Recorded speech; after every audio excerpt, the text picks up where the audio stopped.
Donald Trump की मौजूदा हरकतों के बाद पूरी दुनिया को एहसास होने लग गया है कि ये एक मेंटली डिस्टर्ब, खुद पसंद और बेवकूफ़ किस्म का इंसान है जिसको जिस मकसद के लिए इसको ज्यूश लॉबी की तरफ से लाया गया था, यानी अमेरिका के थ्रू ग्रेटर इसराइल को बनाना, मिडल ईस्ट और दुनिया के अंदर इसराइल के हर एक दुश्मन को ऐसे तबाह करना कि वो दोबारा इसके सामने खड़ा होने की जुर्रत भी ना कर सके। और इस मकसद को हासिल करने के लिए वो दरअसल ना सिर्फ खुद को बल्कि इसराइली लॉबी को भी एक्सपोज करता जा रहा है, क्योंकि ये बंदा अपनी ताकत को ऐसे इस्तेमाल कर रहा है जैसे बंदर के हाथ में माचिस दे दी जाए तो वो इससे पूरे शहर को आग लगा दे। मतलब इस तरह के काम जो कि अमेरिका पहले छुप छुप कर खुफिया तौर पर करता था, हुकूमतों का तख्ता उल्टवा देना, इनके अंदरूनी मामलात के अंदर मदाखलत करना, ट्रंप ने वो खुलेआम दुनिया को दिखा दिया है कि हम ये काम करते हैं। खास तौर पर तब जब वेनेजुएला के सदर को उठा लिया गया और साउथ अमेरिका के मुल्क कोलंबिया को कहा गया कि अगली बारी तुम्हारी है, और अब ग्रीनलैंड के मामले पर किसी डिक्टेटर की तरह इसको कब्जाने की बात बिना किसी हक और अथॉरिटी के करना, और फिर ईरान की हुकूमत को उल्टवाने के लिए इंतशारी प्रोटेस्टर्स का साथ देना हो, या फिर अभी अभी लेटेस्ट न्यूज़ के मुताबिक फ्रांस के सदर इमैनुअल मैक्रोन के पर्सनल मैसेज ट्रंप ने सोशल मीडिया पर पोस्ट कर दिए हैं बिना किसी प्राइवेसी का और सफारती आदाब का ख्याल किए बगैर, यानी मतलब ऐसी बिलो दी बेल्ट हरकतें जो कि आप अमेरिका जैसे मुल्क के सदर से एक्सपेक्ट नहीं कर सकते थे। देखें, इस तमाम मामले के अंदर आप एक बात समझ लें कि जब भी मैं अमेरिका और इसराइल का नाम साथ लेता हूं तो इसलिए लेता हूं क्योंकि ये दोनों एक ही हैं, एक ही सिक्के के दो रुख हैं।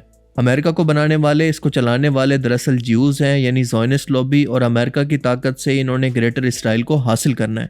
और वो ये सब कुछ डायरेक्ट खुद नहीं कर सकते, क्योंकि आपको याद होगा कि जब ईरान और इसराइल का तनाज़ा शुरू हुआ था तो ईरान ने किस तरह से मिसाइल मार मार कर इसराइल का जो बुरकस निकाला, वो हम सब ने देखा कि कितनी बुरी तरह से इसका आयरन डोम, जिस पर इसको सबसे ज़्यादा मान था, फेल हो गया। और इसके बाद इन जंगों की वजह से खुद इसराइल की इकोनॉमी को बेतहाशा नुकसान हो रहा है, यहाँ तक कि लोगों के अंदर खौफ व हरास इतना ज़्यादा फैल चुका है कि यहाँ पर लोग सिक्योर महसूस नहीं कर रहे। और इस बात का सबसे बड़ा सबूत है खुद Israeli media times of Israel की ये रिपोर्ट कि इसी खौफ की वजह से साल 2020 से लेकर साल 2024 के दौरान तकरीबन 1,25,000 स्किल्ड इसराइली सिटीजन ने अपना मुल्क इसराइल छोड़ दिया है और बेहतर मुस्तकबिल के लिए यूरोप शिफ्ट हो गए हैं। याद रहे कि स्किल्ड लोग कोई आम लोग नहीं, इसराइल की आबादी के लिहाज से ये बहुत बड़ा नंबर है और बहुत बड़ी कीमत है। इसके अलावा यहाँ का टूरिज्म तबाह हो रहा है, क्योंकि ऐसे मुल्क के अंदर भला कौन आना चाहेगा जहाँ पर हर वक्त वॉर के खतरे मंडलाते रहते हैं। और सबसे बड़ी वजह कि अगर इसराइल ने दोबारा ईरान जैसे किसी पावरफुल मुल्क से जंग की और इससे हार गया तो इसराइल के अंदर सिविल वॉर शुरू हो जाएगी, और पूरी दुनिया सोशल मीडिया पर खास तौर पर इसके वैसे खिलाफ हो चुकी है। आपने खुद देखा था कि गजा इसराइल तनाज़े के दौरान पूरी दुनिया किस तरह से फ़लस्तीनियों के हक में मुजाहरे करने के लिए निकली थी। इसलिए अब वो प्लान के तहत खुद पीछे बैठकर अमेरिका को आगे करके ये सब कुछ प्लान करवा रहा है। मिडिल ईस्ट के अंदर अकलौता ईरान ऐसा मुल्क है जो कि इसराइल का सबसे बड़ा सरदर्द है, और ग्रेटर इसराइल से पहले इसको रास्ते से हटाना अमेरिका के अलावा और कोई नहीं कर सकता। लेकिन अमेरिका को भी इसकी बहुत भारी कीमत अदा करना पड़ रही है। इसके स्टूपिड सदर की हरकतों की वजह से इसने हर एक दोस्त को अपना दुश्मन बना लिया है, क्योंकि आप जानते हैं कि यूक्रेन के मामले पर नेटो के मुल्क यानी यूरोप पहले ही इनसिक्योर थे कि जिस तरह से यूक्रेन को अमेरिका ने आगे करके इसको अकेला छोड़ दिया, इसी तरह से हमारा हाल भी हो सकता है। तो उसके बाद हमने देखा कि ट्रंप ने कनाडा को अपनी 51 स्टेट बनने की ऑफर की, क्योंकि कनाडा ने अमेरिका के गोल्डन डोम का हिस्सा बनने की ख्वाहिश की थी। गोल्डन डोम के बारे में आपको बताता चलूं कि यह अमेरिका का एडवांस तरीन एयर डिफेंस सिस्टम है जो कि स्पेस से सैटेलाइट के जरिए काम करेगा और हवा और ज़मीन दोनों पर किसी भी मिसाइल हमले को हवा में रोक सकता है। ट्रंप ने कहा कि अगर कनाडा अमेरिका का हिस्सा नहीं बनता तो इस गोल्डन डोम के लिए इसको $61 बिलियन की रकम अदा करना होगी, जिस पर हमने देखा कि कैनेडियन अवाम ने बहुत गुस्सा भी किया था। काफ़ी अरसे तक यह हंगामा चलता भी रहा।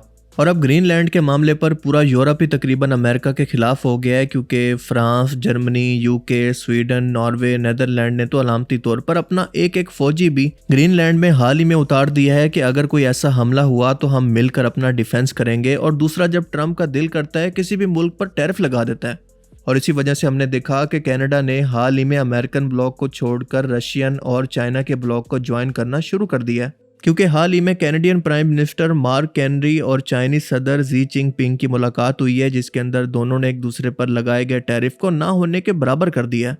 आप इस बात से अंदाज़ा लगा लें कि चाइना की इलेक्ट्रिक गाड़ियों पर जो टैरिफ 100% था उसको घटाकर सिर्फ 6% तक कर दिया गया, और बदले में चाइना ने कनाडा की एग्रीकल्चर प्रोडक्ट्स यानी कैनोला सीड पर टैरिफ को काफ़ी हद तक कम कर दिया है। अब ये ना सिर्फ एक नई शुरुआत है बल्कि अमेरिकन इलेक्ट्रिक कंपनीज को बहुत बड़ा झटका भी है, खास तौर पर टेस्ला को, जो कि अब तक कनाडा के अंदर चल रही थी। ये डेवलपमेंट हमें बताती है कि दुनिया सिर्फ अपने अपने मफादात पर चलती है, जहां पर जिसको फ़ायदा नज़र आता है वो इसी साइड पर जाता है। नॉर्थ अमेरिका का मुल्क कनाडा और Europe Aahista Aahista Russian block के करीब होते जा रहे हैं और बाकी यूरोप भी आहिस्ता आहिस्ता इसको फॉलो करेगा, क्योंकि यूरोप को आहिस्ता आहिस्ता समझ आ रही है कि इनको अपना डिफेंस खुद करना होगा और अपने मुल्क के मफादात के फैसले अमेरिका के बगैर करना होंगे। इसलिए आप देखेंगे कि अगर ट्रंप की यही हठधर्मी बाकी रही तो वो वक्त भी दूर नहीं है जब यूरोप मिलकर रशिया और चाइना के साथ नेटो और यूरोपीय यूनियन जैसा कोई एग्रीमेंट कर ले और अमेरिका और इसराइल इस खित्ते के अंदर अकेले रह जाएंगे। क्योंकि हम देख रहे हैं कि सारी दुनिया ने अभी से सवाल उठाना शुरू कर दिया है कि अगर ट्रंप ग्रीनलैंड को अपनी सिक्योरिटी के लिए खतरा कहकर इस पर जबरदस्ती कब्जा करना चाहता है, इसको सही कहता है, तो फिर रशिया का अपनी सिक्योरिटी के लिए यूक्रेन पर कब्जा करना और चाइना का अपनी सिक्योरिटी के लिए ताइवान पर कब्जा करना कैसे गलत है? क्योंकि रशिया का भी तो यही कहना था कि अगर यूक्रेन नेटो मेंबर बन जाता है तो इसके साथ बॉर्डर पर अपनी तमाम मिलिट्री इंस्टॉलेशन करेगा, तो ये भी तो हमारे लिए सिक्योरिटी रिस्क है। और अमेरिका अब तक इसको गलत कहकर यूक्रेन को सपोर्ट करता रहा। और इसके अलावा ताइवान पर किसी और मुल्क का कब्जा या आज़ादी भी तो चाइना के लिए सिक्योरिटी थ्रेट है, यानी हमारा कुत्ता कुत्ता और तुम्हारा कुत्ता टॉमी। लेकिन हम देखते हैं कि इस वक्त ट्रंप को जिस तरह से ईरान के मामले पर बेइज्जती का सामना करना पड़ा है, शायद ऐसा तारीख के अंदर पहले कभी नहीं देखा गया। अमेरिका और इसराइल ने अपने सीक्रेट एजेंट्स को ईरान के अंदर दाखिल करके पुरतशद्दुद हंगामे करवाए ताकि सिविल वॉर स्टार्ट और खमनाई हुकूमत का तख्ता उल्टा जा सके, और वो भी इनकी खुद की आवाम के हाथों। लेकिन हमने देखा कि सब कुछ उलट हो गया।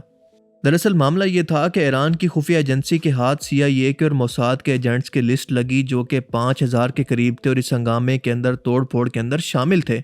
आप सभी जानते हैं कि ईरान क्योंकि ज़्यादातर माउंटेनियस रीजन है, यानी यहाँ पर पहाड़ी इलाके ज़्यादा हैं, तो यहाँ पर घुसना इसीलिए आसान है क्योंकि कोई डिफाइंड बॉर्डर नहीं है। और इसलिए आपने ऑब्जर्व किया होगा कि डंकी रूट भी एशिया से यूरोप का यही होता है। इंडियन एजेंट्स भी इसी जगह से दाखिल होकर अफगानिस्तान और पाकिस्तान के अंदर घुसते हैं। ईरान ने जब इन 5000 लोगों को पकड़कर फांसी देने की बात की तो तब ट्रंप ने यह धमकी दी थी कि अगर इन प्रोटेस्टर्स को मारा गया तो हम ईरान पर हमला कर सकते हैं। लेकिन जिस तरह का जवाब ट्रंप को मिला वो मैं लास्ट वीडियो के अंदर एक्सप्लेन कर चुका हूं। और मुद्दे की बात यह है कि ईरान ने तसल्ली दी थी कि हम इन प्रोटेस्टर्स को डायरेक्ट फांसी नहीं देंगे, बल्कि पहले इन पर कोर्ट केस होगा और फिर अदालत जो इनके बारे में फैसला करेगी तो इसी पर अमल होगा। और इसी वजह से हम देखते हैं कि ट्रंप बार बार ये कहता रहा कि ईरान ने अपना फैसला रोक दिया है, वो प्रोटेस्टर्स को फांसी नहीं दे रहा, तो इसी वजह से हमने ये हमला नहीं किया। लेकिन इसके पीछे रियलिटी ये है कि इनके अपने लोग थे। लेकिन हमने देखा कि ईरान ने इंतहाई चालाकी से इस प्रोटेस्ट को रुकवाकर अमेरिकन हमले रुकवाकर फांसियां देने की शुरुआत हाल ही में कर दी है। लेकिन अगर आपको लगता है कि अमेरिका के हमले इसके बाद ईरान पर रुक जाएंगे या फिर रुक गए हैं या ये मामला ख़त्म हो गया है, तो ये आपकी भूल है, क्योंकि इसराइल ने हर सूरत ईरान की इस्लामी हुकूमत को ख़त्म करना ही करना है। ये इसके ग्रेटर इसराइल प्लान के अंदर शामिल है। लेकिन अब मसला ये है कि क्योंकि इनका हर एक मंसूबा अब फेल हो गया है, तो ये सर जोड़कर बैठे हैं कि आगे क्या करें।